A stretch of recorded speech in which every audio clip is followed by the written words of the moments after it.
So when I told this story about my research on the science slam stage, I realized, okay, social media was a very powerful tool. So how can I use social media to reach my audience? I was away, but I also wanted to reach my audience in Africa and in Ghana in particular. So I started this new initiative. So FEM here stands for Female, Afrique stands for African, and Math stands for Mathematicians.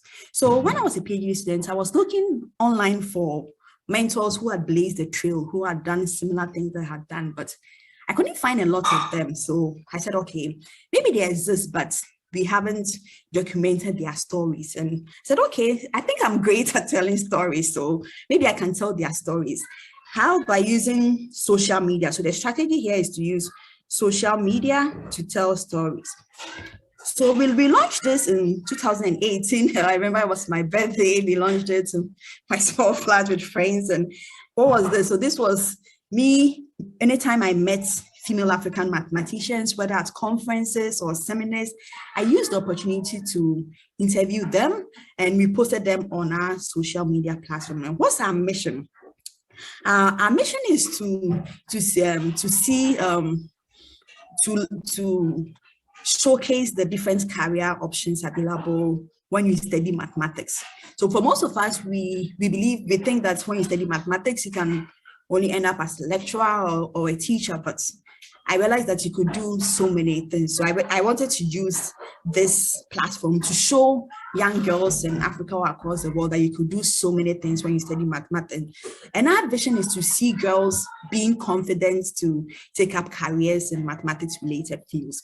So this is a little bit of our statistics. So far, our numbers are increasing, but the last time I did this, we had 26 guests that we had interviewed from African countries. I'm from Ghana, so there's no surprise that Ghana is highly represented here, followed by Kenya, Nigeria, and the list goes on. So our aim is to reach every country in Africa by interviewing the female African mathematicians.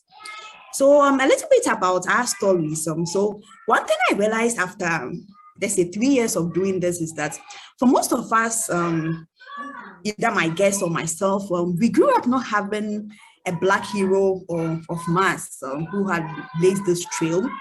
Most of us dreamt beyond our surroundings. So growing up, I didn't have any mathematician in my surrounding, but we all aspired to do this, even though we didn't have this.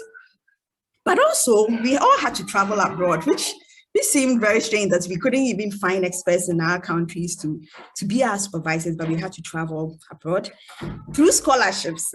I'll mention this because they funded my PhD, but also the call for applications is open. So the Schlumberger Foundation Faculty for the Future sponsors women in STEM from developing countries to study at top universities and return to their home countries. And most of us returned home, which was really great.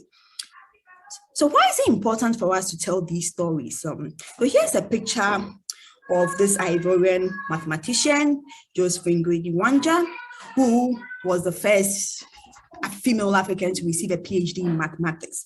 She got that in the year 1981. So you would think that, okay, we've come a long way, right? So maybe now we have more females taking up careers in mathematics. But as recent as 2020, so one of my guests was from Botswana. She was the first female from Botswana to receive a PhD in mathematics, and she received that in 2020, which tells you that there are still countries in Africa where our representation is not there. So if we have some representation, it's important that we highlight their stories so that more young girls will see and aspire to be. So a little bit of our statistics. So we are on Facebook, we are on Twitter, we are on Instagram, we are on YouTube.